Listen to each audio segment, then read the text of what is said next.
একটা অঙ্কে কি করে একটা অধ্যায় শেষ হয়ে যায়, এটা কি মানে হাতের মুয়া যেভাবে গোল করলাম বানালাম খালিলাম শেষ। 30 কোশ্চেন পাওয়ার পরে আমরা এমন হচ্ছে আমার স্বপ্ন শেষ, আমার ওই জায়গাতে স্বপ্ন ভঙ্গ হয়ে গেছে, এরকম একটা বিষয়। এমসিকিউ সিকিউ দুটা দিয়ে মাথা ঘুরে গেছে। শিক্ষা ব্যবস্থা উনি এসে প্রথমে কি বললো যে শিক্ষা ব্যবস্থাকে ধ্বংসের একটা পরিকল্পনা করা হয়েছে, বাট আমরা বর্তমানে কি দেখছি শিক্ষা ব্যবস্থা তিনি তো ধ্বংস করছেন, ওই পরিকল্পনাটাকে তিনি তো বাস্তবায়ন করছেন। নাই, যেখানে শিক্ষামন্ত্রী ঠিক নাই, আমাদের কোয়েশ্চেন ঠিক নেই, আমরা এক্সাম দিব কি ভাই? এমন তো না যে আমরা পড়িনি সারা বছর। দলীয় আন্দোলন না, বা অনেকে আসলে রাজনৈতিক দিকে মোড় নিতে যাচ্ছে, আমরা আসলে কোনো রাজনৈতিক দলের এজেন্ডা বাস্তবায়ন করতে আসিনি।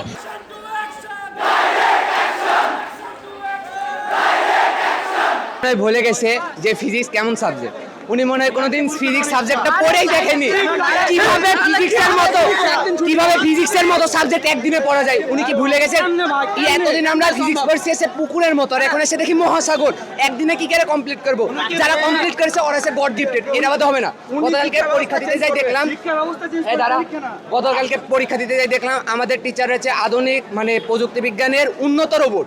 এই রোবট গোটা বিশ্ব আবিষ্কার করেনি। আমার সামনে একটা ছেলে বসে আছে, আমি ওর টুক করে টাচ করছি, টিচার অটো সেন্সরের মতো পেছনে ঘুরে তাকায় আছে, আমার দিকে তাকাই চলছে। আর করবে না, ঠিক আছে। আমাদের টিচাররা যেভাবে মানে আমাদের গার্ড দিচ্ছে না, এভাবে যদি তারা গোয়েন্দা অফিসে জব করে তাহলে, আর বর্ডারে না, তারা যদি বর্ডারে বিজিবির সাথে জব করে তাহলে আমাদের দেশে দুর্নীতি থাকবে না, বাইরে থেকে কোনো মাদক দ্রব্য থাকবে না, আমাদের দেশ আরো উন্নতি হবে।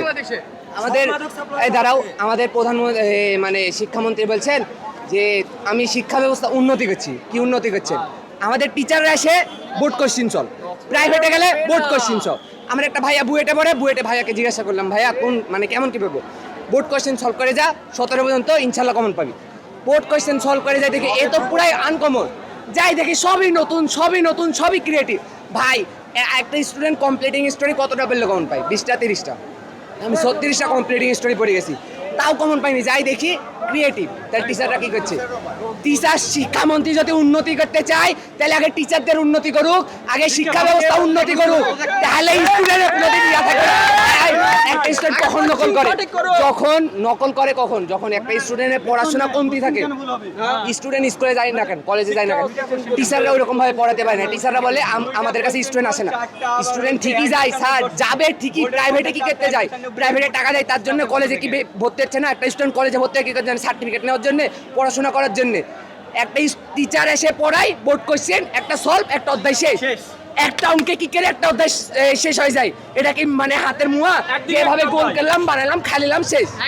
আসলে আমি এক্সামের কোয়েশ্চেন দেখে ফার্স্ট দিনই বলেছিলাম এরকম ভাবে যদি চলতে থাকে তাইলে মানে ওই দিন দেরি নাই যে স্টুডেন্টরা আন্দোলন করবে। বেশি দেরি হয়নি, 3-4টা এক্সামের পর এটা আমাকে ফার্স্ট দিন, কিন্তু আমার নিউজটা ভাইরাল হওয়ার পর সবাই অনেক ট্রল করেছিল। বাট ট্রল করে লাভ নাই, যেখানে শিক্ষামন্ত্রী ঠিক নাই, আমাদের কোয়েশ্চেন ঠিক নেই, আমরা এক্সাম দিব কি ভাই? এমন তো না যে আমরা পড়িনি সারা বছর, আমরা 2 বছর পরে এক্সামের আগে পরে আমরা কিচ্ছু পাচ্ছি না। কোয়েশ্চেন করে কোথায় থেকে? এরকম কমন পাচ্ছি না। স্যাররা পর্যন্ত বলে যে এরকম ভাবে চলবে না, সেখানে কিভাবে কি পসিবল? এরকম ভাবে পসিবলই না। আর শিক্ষামন্ত্রী আমাদেরকে কিভাবে বলে আমরা হারবি? একটা দেশের শিক্ষামন্ত্রী যদি বিহেভ এরকম হয় তাহলে সেখানে স্টুডেন্টরা কোথায় যাবে? এটা তো পসিবল নাই হবে থাকা। আমাদের দাবি আজকে সন্ধ্যা 6টার মধ্যে আমাদের বিষয় যেন কিছু একটা ঘোষণা দেয়, ন্যূনতম 15 দিন হলেও আমাদের এক্সাম পিছাতে হবে, তা না হলে আমরা এক্সাম দিব না। আমরা এত স্টুডেন্ট পুরো দেশে আমরা কেউ এক্সাম দিব না। ছিল যে এক বোর্ডে স্থগিত করা হলে সব বোর্ডে স্থগিত করা হবে। তো উনি একজন শিক্ষামন্ত্রী, উনি যদি নিজের কথা নিজে না রাখেন তাহলে শিক্ষা ব্যবস্থা উনি এসে প্রথমে কি বললো যে শিক্ষা ব্যবস্থাকে ধ্বংসের একটা পরিকল্পনা করা হয়েছে, বাট আমরা বর্তমানে কি দেখছি শিক্ষা ব্যবস্থা তিনি তো ধ্বংস করছেন, ওই পরিকল্পনাটাকে তিনি তো বাস্তবায়ন করছেন। নাহলে তিনি আমাদের সাথে যে ব্যবহারটা করছেন মনে হচ্ছে আমরা তার শত্রু। আমরা কি শত্রু? যেখানে শিক্ষামন্ত্রীর সাথে শিক্ষার্থীদের সম্পর্কটা হওয়ার কথা ছিল সহযোগিতাপূর্ণ। শিক্ষামন্ত্রী দেখবে যে শিক্ষা ব্যবস্থার উন্নতি কী দিকে হয়, শিক্ষার্থীদের ভালো কি, শিক্ষার্থীদের ভালো দিকটা দেখবে। উনি সেটা না দেখে আমাদের সাথে শত্রুতাপূর্ণ আচরণ করছেন। এই পরিস্থিতিতে যেখানে উনি বলার পরও কেন স্থগিত করলো না, কেন আমাদের বললো যে স্থগিত করা হবে, তারপরে আবার রাত্রে এসে বলছে যে স্থগিত করা হবে না, এটার বিরুদ্ধে প্রতিবাদে আমাদের আজকে আন্দোলন। স্টুডেন্ট যারা সায়েন্সের আছে সারা বছর ফিজিক্স কেমিস্ট্রি ম্যাথ এই 3টে সবচেয়ে বেশি পড়াশোনা করি, তিরিশ কোশ্চিন পাওয়ার পরে আমরা এমন হচ্ছে আমার স্বপ্ন শেষ, আমার ওই জায়গাতে স্বপ্ন ভঙ্গ হয়ে গেছে এরকম একটা বিষয়। MCQ CQ দুটা দিয়ে মাথা ঘুরে গেছে। আমরা যারা পরীক্ষা দিচ্ছি, আমরা যদি পরীক্ষার হলে প্যানিক করি, আমরা 2 বছর যে পড়লাম, টাকা নষ্ট করলাম, পরিশ্রম দিলাম, ছোট থেকে স্বপ্ন দেখলাম, সেই স্বপ্নটা আমার কি হলো, কি লাভ? এখন যারা পরীক্ষা দিল না, যাদের বন্ধ আছে, তাদের কোশ্চিন যদি সহজ হয়, তাহলে ভর্তি যুদ্ধে তো তারা আগাই গেল, তাহলে ভর্তি যুদ্ধে আমরা আগেই পিছিয়ে গেলাম, আমরা তো সিটেই বসতে পারলাম না। ফিজিক্স তো অত্যন্ত গুরুত্বপূর্ণ একটা সাবজেক্ট। প্রথমত হচ্ছে এখানে 2 ধরনের মানুষ আসতে পারে বা আসছে, আপনারা বুঝতে পারছেন। প্রথমত এটা কোনো ধরনের দলীয় আন্দোলন না, বা অনেকে আসলে রাজনৈতিক দিকে মোড় নিতে যাচ্ছে। আমরা আসলে কোনো রাজনৈতিক দলের এজেন্ডা বাস্তবায়ন করতে আসিনি। আমরা শুধুমাত্র সাধারণ শিক্ষার্থীদের পক্ষে হয়ে আসছি। কারণ দেখেন, আমার কোনো ভাই বোন পরীক্ষা দিচ্ছে না, তার মানে দক্ষিণাঞ্চলের ভাই বোনেরা পরীক্ষা দিচ্ছে না, তারাও তো আমাদের ভাই বোন, তাই না? তাদের দিকেও তো আমাদেরকে দেখতে হবে। এখন একটা মেয়ে হিসেবেও যদি বলি, একটা মেয়ের কী ধরনের প্রবলেম হতে পারে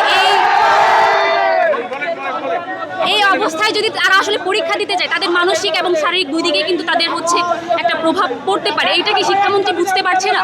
তারা হচ্ছে হয়তো তাকিয়ে দেখছেও না যে স্টুডেন্টদের আসলে কি অবস্থা হচ্ছে। সে থাকে অট্টালিকায়, সে তো আর বুঝতে পারবে না সাধারণ শিক্ষার্থীদের আসলে কি অবস্থা হয়। আমি বলছি, প্লিজ আপনি আমাদেরকে কি বলেন, স্টুডেন্টদের কি বলছেন? ফার্মের মুরগি। আমরা ফার্মের মুরগি না, শিক্ষার্থীরা ফার্মের মুরগি না, এক একটা বাজ পাখি, এক একটা রয়্যাল বেঙ্গল টাইগার। এই বাজ পাখিরা যদি আন্দোলন না করতো, আপনি 17 বছর পর এখন মুখ তুলে তাকাতে পারতেন না। আপনি আমাদেরকে ফার্মের মুরগি বলছেন, লজ্জা হওয়া উচিত। আপনি একটু মানবিক হন, একটু মানবিক দৃষ্টিকোণ থেকে দেখেন শিক্ষার্থীদের আজকে আমাদের যে সহাবস্থান, এটা কোনো ধরনের আমাদের শান্তিপূর্ণ মুভমেন্ট, অর্থাৎ এখানে কোনো ধরনের হাঙ্গামা হচ্ছে না। দলীয় এজেন্ডা যারা নিয়ে আসছে তাদেরকে বলছি, তারা প্লিজ দূরে থাকুন এবং শিক্ষামন্ত্রী আমাদের প্রতি প্লিজ মানবিক হন।